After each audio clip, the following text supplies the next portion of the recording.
Ilmu di hati menjadi pembimbing hidup, manakala teknologi menjadi pemangkin yang memperkasa generasi madani. Apabila kedua-duanya seiring, lahirlah insan berilmu dan berdaya saing. Kerana ilmu di hati, teknologi memperkasa generasi. Assalamualaikum dan salam sejahtera.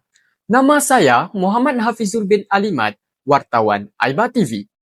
Hari ini saya telah menemu bual seorang pengusaha syarikat berjaya pada usia mudanya bagi mendapatkan maklumat yang lebih terperinci tentang topik ilmu di hati, teknologi memperkasa generasi. Mari kita saksikan. Selamat sejahtera Tuan. Terima kasih kerana sudi meluangkan masa untuk ditemu bual. Boleh Tuan memperkenalkan diri? Baik. Nama saya Muhammad Khairul, tetapi lebih mesti dikenali sebagai Kai. Saya merupakan pengusaha syarikat Nixoria Sendirian Berhad. Apa pendapat Tuan mengenai topik kita pada hari ini, iaitu ilmu di hati, teknologi memperkasa generasi? Pada pendapat saya, ilmu amat penting dalam diri kerana ia merupakan panduan dalam hidup. Apabila generasi muda mempunyai ilmu, mereka akan lebih bijak menggunakan teknologi untuk belajar serta memajukan diri dan negara. Bagaimana Tuan mengaitkan penggunaan teknologi dalam kehidupan harian sehingga Tuan mampu menjadi pengusaha yang berjaya pada usia muda? Soalan yang menarik. Kisah ini bermula ketika saya berusia 16 tahun. Khairul merupakan seorang pelajar yang terlalu taksub dengan permainan video. Setiap hari, masanya dihabiskan di hadapan skrin sehingga dia mengabaikan tanggungjawab sebagai pelajar. Teknologi yang sepatutnya membantu dirinya dalam pembelajaran langsung tidak dimanfaatkan. Tetapi, terdapat peristiwa yang memberinya kesedaran mutlak.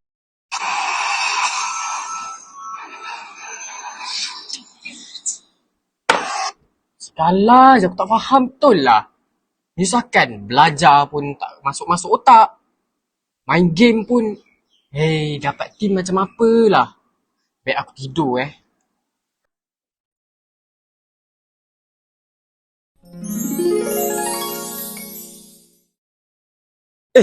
Kau kat mana ni?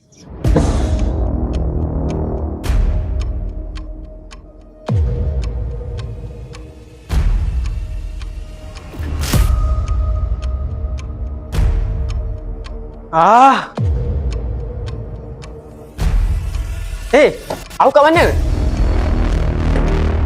Hello? Kau dengar aku tak? Serabut lah.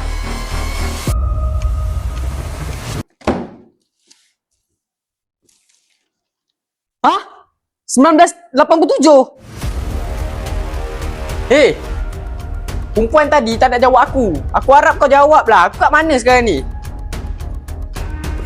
Aku tanya betul-betul. Aku kat mana? Betul ke aku kat 1987? Jangan-jangan aku dekat masa lalu. Ternyata tadi mimpi ke masa lalu, bukan aku kembali ke masa lalu. Tapi kalau dipikirkan semula, orang dahulu cari ilmu tanpa sebarang kemudahan, sedangkan aku tak gunakan kemudahan dengan sebaiknya. Sejak dari itu, aku mula giat belajar dengan menggunakan bantuan teknologi. Alhasilnya, aku berjaya menjadi pelajar cemerlang di sekolah menengah. Selepas itu, saya melanjutkan pelajaran ke universiti dalam bidang perniagaan. Kemudian, saya menggunakan ilmu yang saya ada untuk membangunkan perusahaan dan alhamdulillah saya berjaya pada hari ini. Akhir kata, diharapkan sesi temu bual ini dapat memberi ilmu serta manfaat kepada penonton.